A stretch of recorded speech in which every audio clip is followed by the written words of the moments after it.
Well, hey everybody, I'm Jan Erickson from Stepping Aside, and welcome to As Above, So Below, a rune and tarot divination for Monday, the 21st day of August, 2023. Well, my first child, who was born in 1980, turns, let's see, we're in 2023, so he'll be 43 on Thursday. So I'll wish him happy birthday that day, but I'll do it again now. Happy birthday. Hope everybody's doing well. We're still inundated by smoke, although rumor has it the winds are supposed to blow it out today, so maybe we'll have a few days of reprieve. But boy, British Columbia is thoroughly on fire. It's just horrifying to look at all the video footage and to look at the hurricane coming in, and I guess it converted to a tropical storm to come into California yesterday and in Baja. It was just horrible. Weather events all the time now. We start today out with, on the above side of things, with the Elder Futhark rune, Gebo. Gebo is the seventh rune of the Elder Futhark, and seven generally represents balance and observation, and a variety of things, but those are two things. And I think that, you're looking at balanced energy exchange with others with Gebo. You're looking at the gift. That's the key word for it. It's marriage, it's partnership, it's the link between people. It's basically Isa crossed, which is Isa is one of the Norn runes. It's a single line. And you can also see Kenaz in all directions. Kenaz is the torch or the light of spirit, so it's higher awareness being expressed outward. And when you're able to engage in balanced energy exchange with others, that's really what's happening. You're doing it from higher awareness. You're not,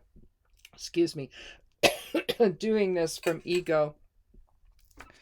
Ego doesn't really care about that. But when you're able to do that, it's the light of spirit expressing outward, and that's the vibration that you're operating at, the frequency that you're operating at. Let me drink a little tea here.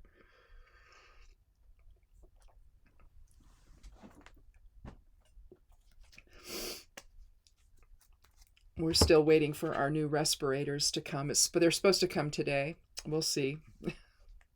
Our post office is a mess, and there was an article about it. I think it was on the 17th or something about it. If it's something that's supposed to be delivered, a package on Sunday, we're not going to get it till Monday, maybe Tuesday. So I don't know. Sometimes we don't get them at all.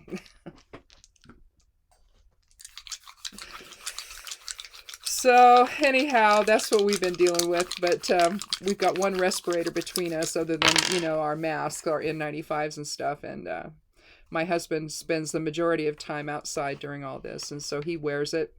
And so today we'll get the ones that are the full face. There's like this clear shield that's above the normal respirator type thing, and I thought that would be better for him and for me when I'm outside picking beans. I didn't pick beans yesterday because of it, the smoke. I'm going to go out there and do that today, and because I know they're they're ready. So I like to do it every other day if I can, just to give them a chance, to get big. But I did not go out yesterday because it was so bad here.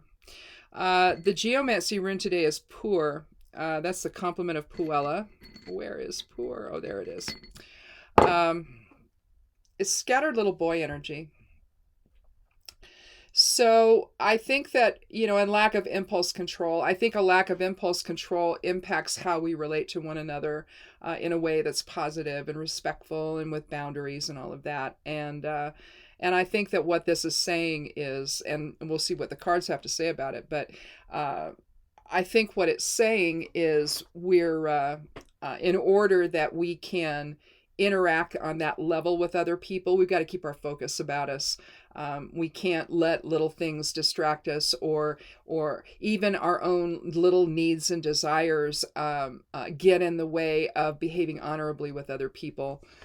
So much now, there's such a lack of impulse control these days with folks, where they just do what they're going to do irrespective of the impact on other people. Maybe they don't even think about it, Or if they do, they don't care, right? They just want what they want. And it doesn't matter how it impacts other people. And if you say anything, if you confront them about it, then they get all mad and abusive and everything else, because they really do want what they want. And no one is going to stand in their way. That seems to be the implication there. And it's something that will never work out in the end. It might for a while. They might get what they want for a while, but eventually they become known as somebody who does that and who uses other people. And then people, they wake up and they watch, they watch for signs if that's going to happen again, especially if you get drawn into their stuff, in a way that is not, respectful or fair or anything else. And so it just seems like that's going on a lot these days. It's almost like they've been given permission by a higher power to be as crappy as they want to be, and insensitive and selfish and all of that. But let's see. I think that it's hard. I think it's hard to live in that kind of Gebo energy these days with people, especially those that you feel aren't really living up to that ideal. Well, we have one card from each area of the major, or rather of the Rider-Waite Tarot. Here we have one from the court, one from the major arcana, and one from the suit of cups. So the minor arcana there. Queen of the court is also part of the minor arcana, but I kind of separate it out a little bit anyway. Let's go ahead and take a look here at I'm just going to read them in order. Well, let me just look at it here for a second. Maybe I want to I'm going to switch it. I'm going to switch it to the Four of Cups first, then the World, and then the Queen of Cups. And I'll explain why I'm going to do that. Well, actually, let's put the Queen in the middle, and we'll put the World on the end. Okay, so we have 21, which is 3, and 4 is 7. That matches there's synchronicity there with the 7th rune of the Elder Futhark Gebo. So there's going to be a little underlying, the underlying numerology here is, if it's 7, it's going to be looking at balance, and that's going to align well with Gebo. Having a different type of emotional balance. So you've got basically a run on cups here, which is the water element, and that's our emotions. It's compassion, empathy. It's also change and momentum and movement, shaping things in a different way. And again, impulsivity can also not just about your actions. It's about how you perceive things within as well, and whether or not you're willing to do certain things. But it starts within. But whether or not you're wanting to do certain things that lack impulse control, basically. But that begins within the person, not just simply a reaction to other things. It's a choice. And here we start out here with an interesting choice with the Four of Cups. We see a man sitting with his back up against the oak tree, trying to gain some strength there. His arms are crossed, his legs are crossed in a defensive posture. You see 3 cups upright on the ground, but you see one being held by a hand that's reaching out from a cloud. It just doesn't seem like he really can see what's being offered, though, or even what he has. It's almost like he's in a bit of a pity party here. He's very caught up in his own emotions. He's caught up in his own mindset, his own emotional mindset, we'll say. And he can't really see what's being offered to him or what he has. It's not that he's taking stock of any of it. He's just not even looking at it. His eyes are literally pointed downward to the ground. Almost like he's just so caught up in what's going on that he can't really see anything else. And the Queen of Cups is next, and here you see a woman of authority, of a queen. She's sitting in a beautiful throne at the water's edge. You see the cliffs behind her over here. You don't see any ships out there on the water or anything. Her cape the pattern on it almost, if you look down here at the like the river rock or ocean rock below, it almost looks like it merges into that. It's like she's just part of the whole watery experience, emotional experience. She holds a beautiful chalice in her hands as she's gazing reflectively at that. It's difficult to see. Let me see if I can. Well, sometimes this works and sometimes it doesn't. Yeah, on her crown, we're just seeing just a pattern, repeating pattern around it. But it almost looks like the river rock is on it, and or the ocean rock. The is also on it. You also see it at the top of the cup right here. The little round dot things there. I think it's really reflective of the rock there. But the Queen of Cups is an interesting woman. She's reflective. She's an observer. Again, observation aligns well with the 7 numerology. She's loving. She's empathic. She's patient. She's a healer. She's only so trustworthy because she has a little bit of trouble setting boundaries, and she might meddle a little bit, insert herself into things a little bit.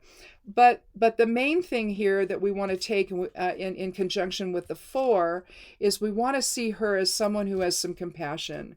And he may be so closed off from everything, from his emotions, that he's not having enough compassion for himself. And some of that, I think, when you're this guy here, it's almost, you can see an X pattern there, can't you? He's having difficulty embracing Gebo in his life, the reciprocity he needs, not only between him and himself, or between him and others, but also within himself.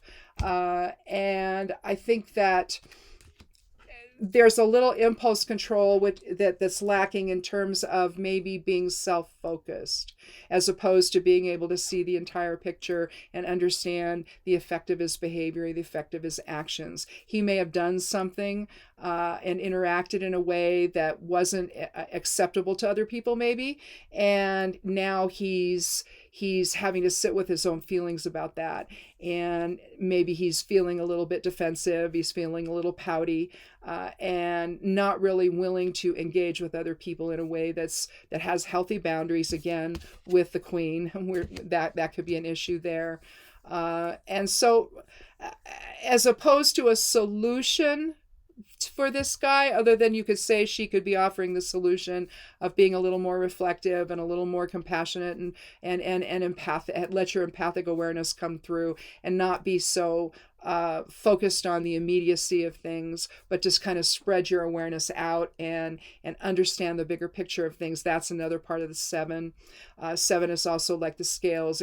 It allows everything to come to rest in a way. Both of these cards are doing that, where instead of being caught up in your own self-motivation or whatever defensiveness you might have, if there's been an issue with how you interact with others in a balanced way with boundaries and what have you, as a gift as opposed to more of an ordeal, right? Then the Queen is probably a good way to look at that, to assert your own inner authority, to where you let go of emotions that are really more selfish oriented and less compassionate. So there's that as well, but I don't know that she's necessarily his solution. But if she can do that, if she can provide that influence here in the reading for him, then we can come full circle here with the world. Here you have completion, synthesis, and reward. You have the fixed signs of the zodiac represented here. You have lemniscates, which is, again, eternity, the eternal issues that we deal with in life, really. You have, instead of with the magician, you had he holds one wand to spirit or to heaven, and the other hand is pointed down to earth. It's an as above so below type of a thing. Here she's holding both wands, and so she's able to synchronize all of that together, or synthesize all of that together, that she's learned throughout the time and form. It's almost like you had the fool start out taking that leap, with the magician sort of bringing together the physicality of life, and then the high priestess bringing the spiritual side in, and combining the two together in the empress when she gives birth to creation, basically. And here is the end of that process. She has a better understanding of what life was all about and all of the lessons that she learned. And she's ready to do it all over again. This as the 21st card of the Elder Futhark, of the Major Arcana. She's definitely this is the last card of the Major Arcana, and so you come full circle. You go from the Fool to the World. At least it's called the World in the Rider-Waite. It can also be called the universe and all of that. So there's other names for this card, depending on the deck you're using. But just know that it's the last card of the Major Arcana, and it's just the idea of completion. Whatever lessons we need to learn here today about how we interact with others over time, we're going, as long as we become adults about it, basically, and learn that this is a process. It's a process of learning. It's a process of letting go of your own needs in service to others, being able to reflect inwardly in a way that it's objective and with higher awareness. And then express all of that understanding out toward others with Gebo, letting go of the lack of impulse control to want it all for yourself, and to understand that you're part of a bigger type of a collective consciousness, and that you're one within that. So you let go of the pity party, and you let go of all of that, and grow up a little bit and be able to see that you're not the only person in the equation. With the Queen having somebody in authority, she understands that there's more than just her, and she's having to make decisions about all of that in a way that is compassionate and shows empathy to other people. And in a way that's reflective, instead of a way that's too assertive and too aggressive. Sometimes we get out of balance there, and Gebo is suggesting that we rebalance that whole thing. And our emotions get the better of us. We want what we want, and maybe we're not able to extend the compassion and love and understanding to other people that we really need to be able to do in order to truly express Gebo in our lives.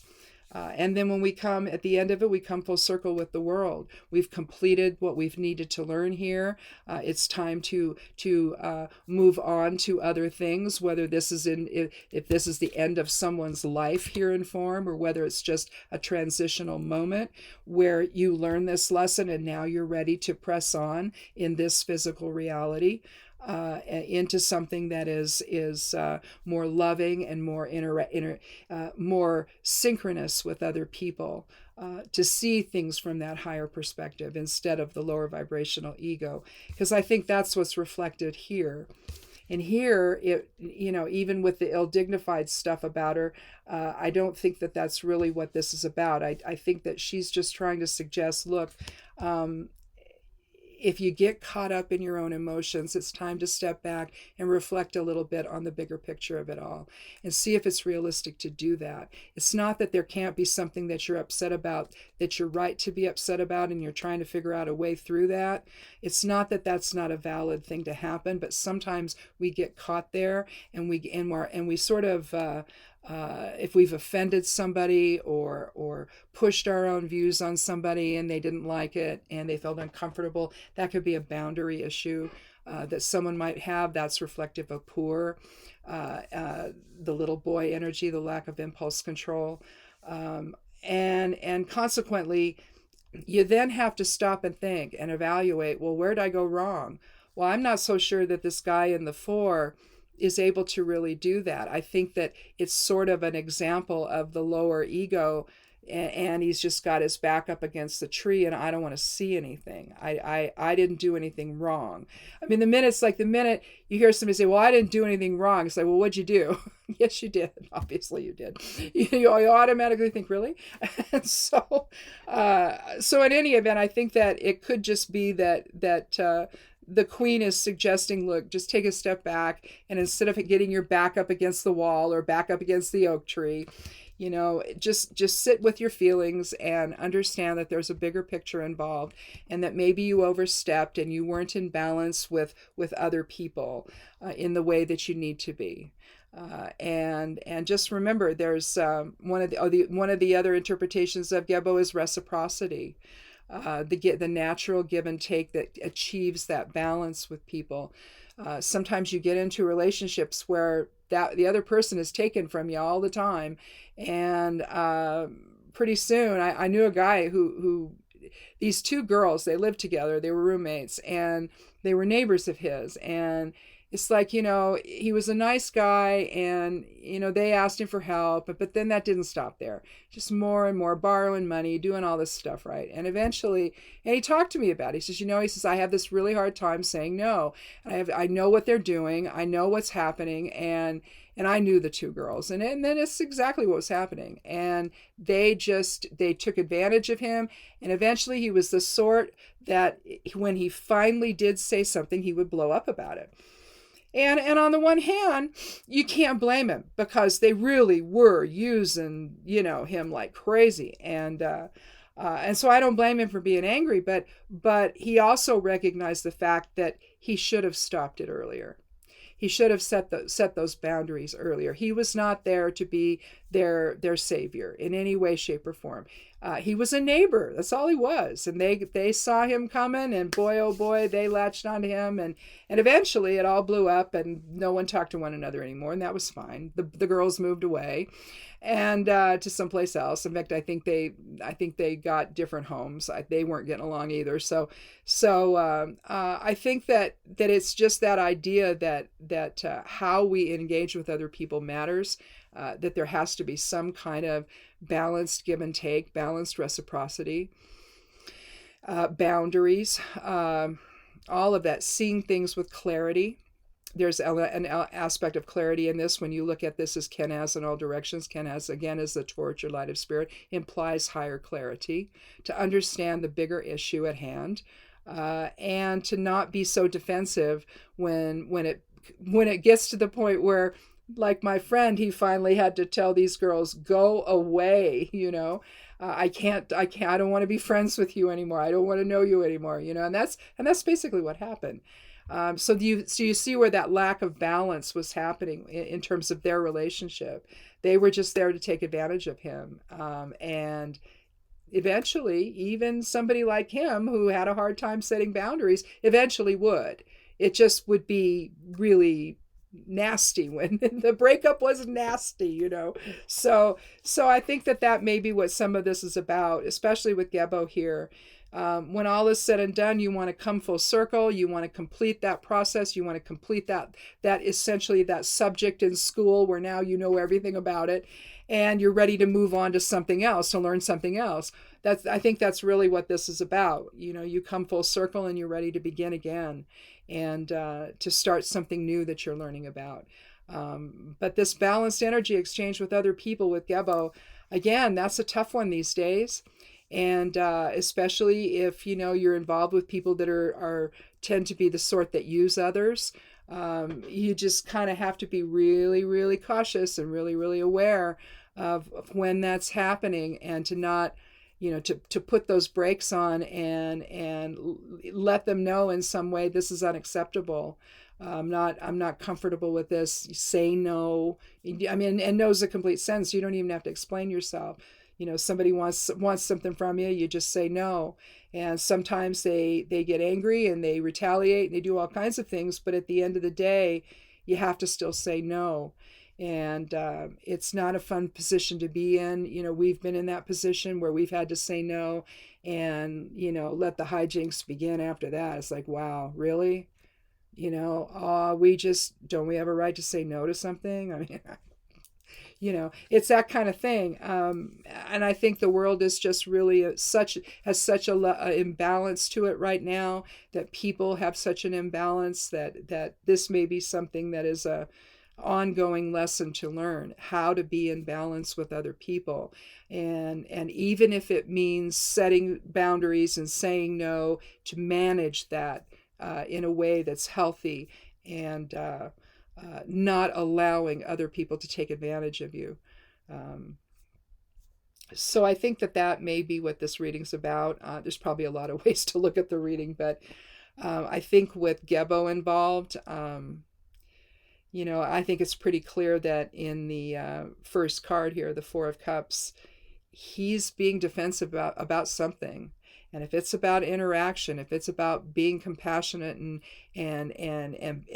showing empathy to others and all of that, he's just not able to, because he wants what he wants, and he's not getting it.